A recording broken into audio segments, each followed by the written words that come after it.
Unknown But Known by Arthur Ford, first published in 1968. Arthur Ford has been hailed as America's most famous living medium. He is also an accomplished psychic researcher and pioneer thinker, and here states his mature philosophy discussing significant case histories which include those from his own mediumship. He traces the history of psychic phenomena and considers their relationship to science and religion. The author believes firmly in the psychic potential in every human being. Those who would like to develop this potential are given many pointers based on his experience. From the celebrated breaking of the Houdini code to the recent widely televised Bishop Pike seance, Arthur Ford and his control Fletcher have electrified the world. For over a period of 40 years, he has produced a greater body of verifiable communications than any medium in the history of psychical research. Investigators into psychic phenomena, from Oliver Lodge and Conan Doyle to the most modern electronic technique scientists, have found Arthur Ford a willing volunteer in their studies. Now the author, whose constant contact with the scientific world has impressed on him the value of scientific research into the many kinds of psychic phenomena, concludes with an urgent plea. Let the scientific mind, therefore, be truly scientific. Let it explore. Let it help mankind to understand and to live out its destiny. Chapter 1. On the Shore. This book is written to invite humanity to a discovery of its own psychic potential, to suggest exploration of dimensions so vast that any probing of physical space shrinks by comparison, to sketch and outline such borderlands of the dimension as have already been tentatively mapped. 40 years ago, I discovered, to my complete consternation, that I had mediumistic powers. These asserted themselves to such an extent that there was nothing for it but what Otto Rank has called the volition affirmative of the obligatory. If you're stuck with something, try to make the best of it. Though it turned topsy-turvy my habitual ways of thinking about things, though it made hash of my carefully laid plans for what I was going to do with my life, I was swept willy-nilly into a career of mediumship.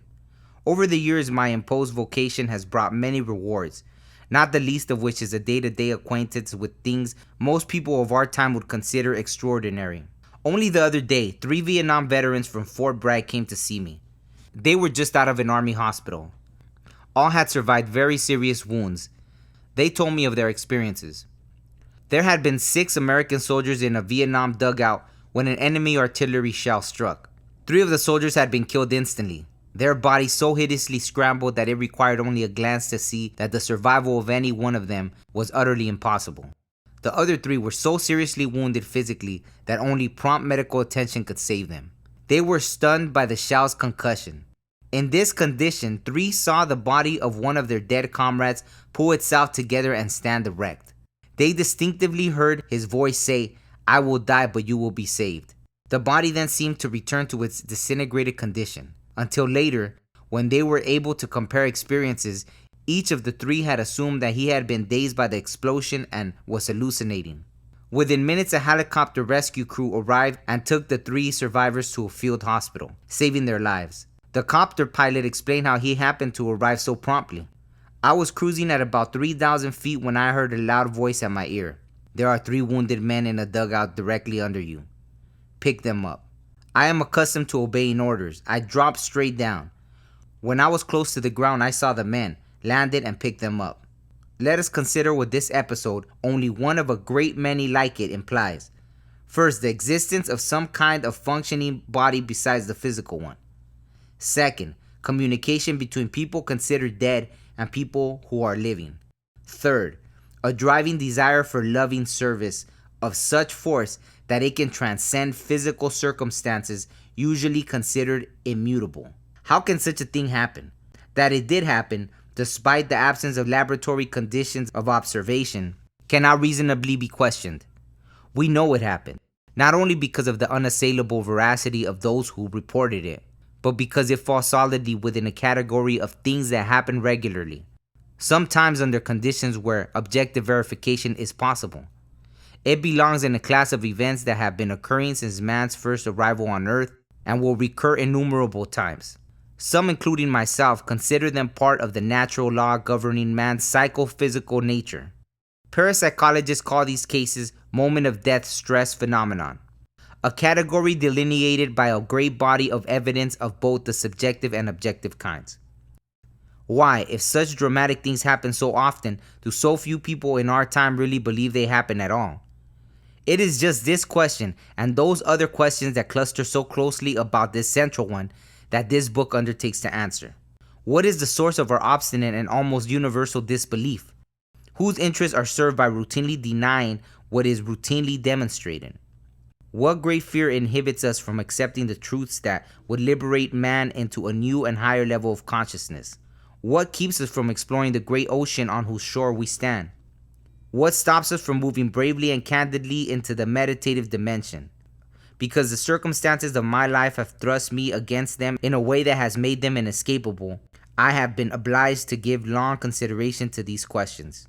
To some of them I have answers. I am by no means alone in my feeling that the prevailing materialist view of the universe restricts and falsifies our understanding of reality. At one point in my life, I had a deep experience with drugs, and I have concluded that the drug route ends in a blind alley. However, the drive that sets so many young feet on the path to experience in a new dimension is, though in the case of drug use misdirected, authentic, essential to our ultimate realization of our humanity. It is a reaching towards a new level of being material and non-material, physical and psychic, through which our two materialist lives may be restored to balance. It is an intense and, I believe, evolutionary effort of man to expand his consciousness into a dimension by comparison with which the reaches of space exploration shrink to baseball size.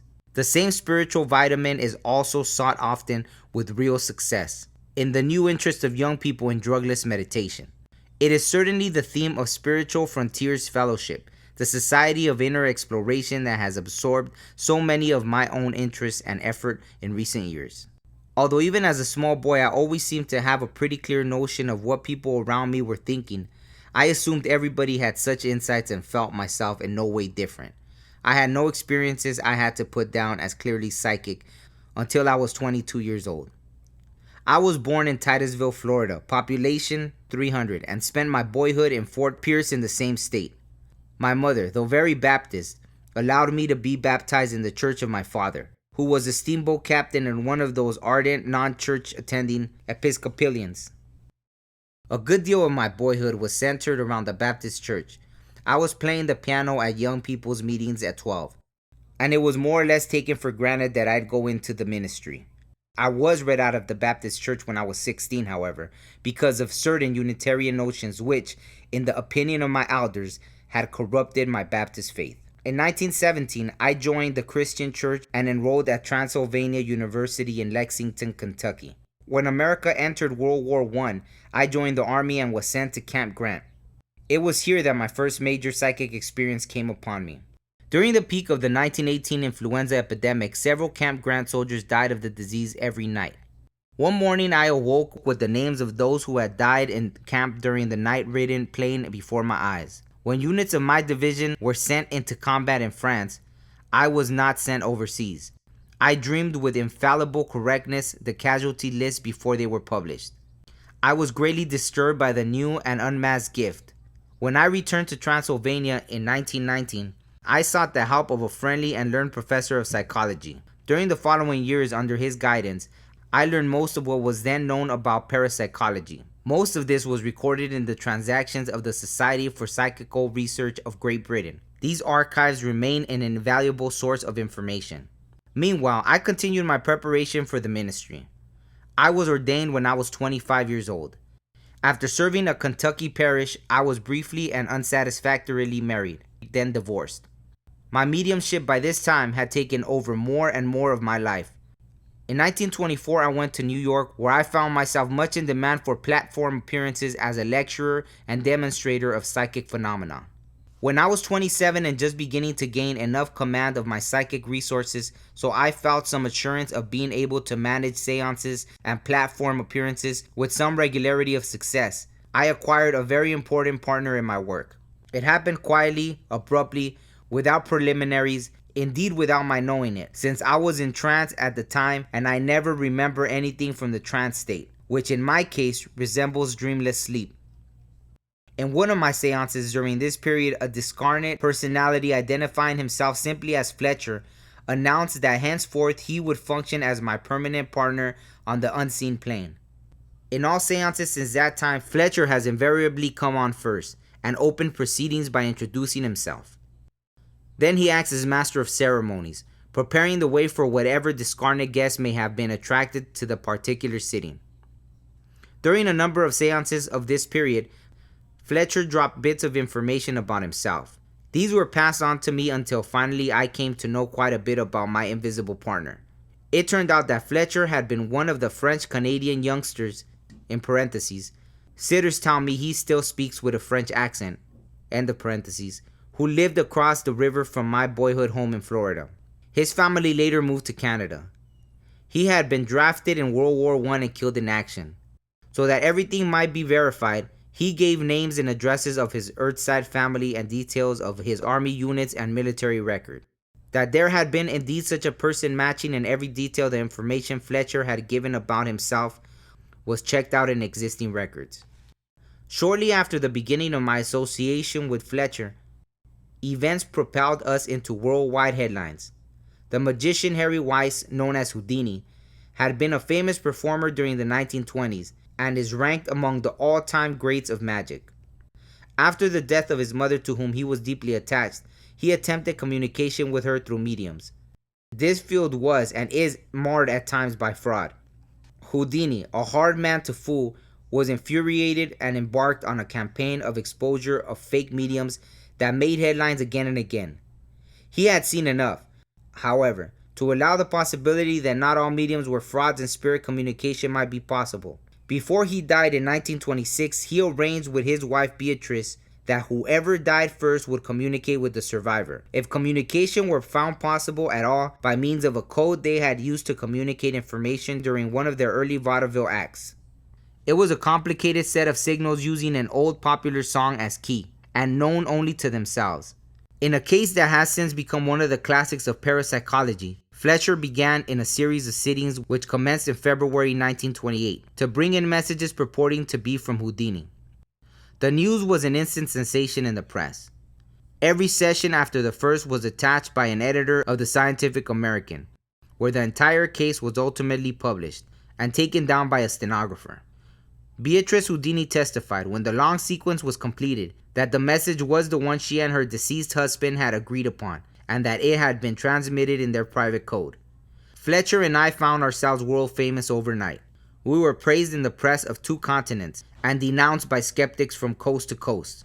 Not until 1967, when Fletcher and I established communication between Bishop James Pike and his discarnate son, did any demonstration of psychic reality attract such universal public attention. The Pike case will be reported in full detail together with details not published until now in its proper place later in this book. Our narrative has taken us, so far, to the threshold of the 1930s, a decade that opened for me with almost unspeakable disaster. In 1931, I was returning from a South Carolina holiday with my younger sister Edith and a close friend of hers named Grace when a speeding truck smashed into us. Edith was killed instantly. Grace died in a few hours, and I was taken to the hospital with uncertain chances of recovery. During a long convalescence, a young doctor, having learned that I was supposed to have psychic abilities, began psychic experiments while I was unconscious with the morphine he had given me to relieve my pain. The doctor became so interested in these experiments that he continued the morphine dosage longer than was necessary. The result was that I came out of the hospital an unwilling addict. Horrified at what had happened, I endured the excruciating cold turkey separation. Now I was free from morphine, but the withdrawal had left me a jittery, nervous wreck. Weeks went by, and I could not settle down. Finally, another doctor, a kindly man, suggested moderate use of alcohol. It was, to me, a novel idea. I had never indulged. Alcohol would, I discovered, cure the jitters if taken in large enough quantities. This led me to a second addiction and another urgent need for cure. I have described elsewhere the exalting spiritual experience through which I finally found relief from alcoholic addiction. All that needs to be said here is that it served to underscore the difference, so often obscured in the minds of the public and its professional spiritual advisors, between psychic fact and spiritual growth. Everyone, whether good or bad, lowly or exalted, smart or stupid, will continue after biological death to live as a personal entity capable of independent thought and action and endowed with memory. This is psychic fact. For the lack of this insight, many millions, including thousands of priests and ministers, either plod mechanically and atheistically through religious rites which no longer hold meaning for them, or abandon these rites altogether.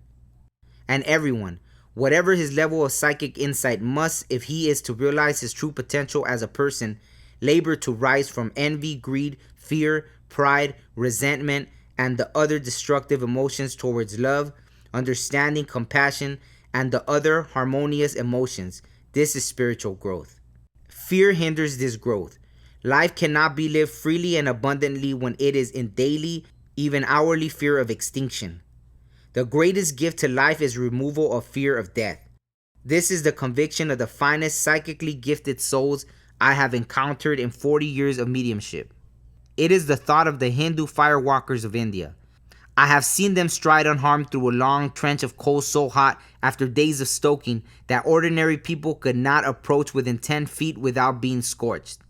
It is the thought of the voodoo witch doctors of the Haitian jungles.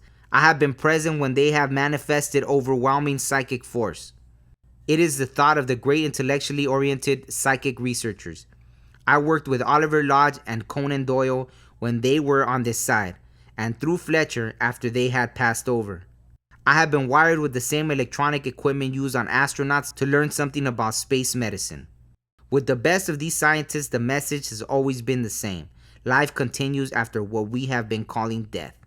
This is very ancient knowledge, obscured today only by one of the waves of materialism that periodically engulf mankind, and through tragic misinterpretations. Theologians, with only a few exceptions, have missed the psychic wellsprings of the world's great religions.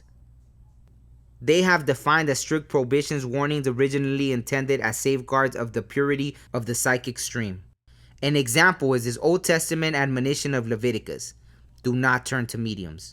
Is this a prohibition reasonable people must observe in our own time? Let us see. End of chapter 1.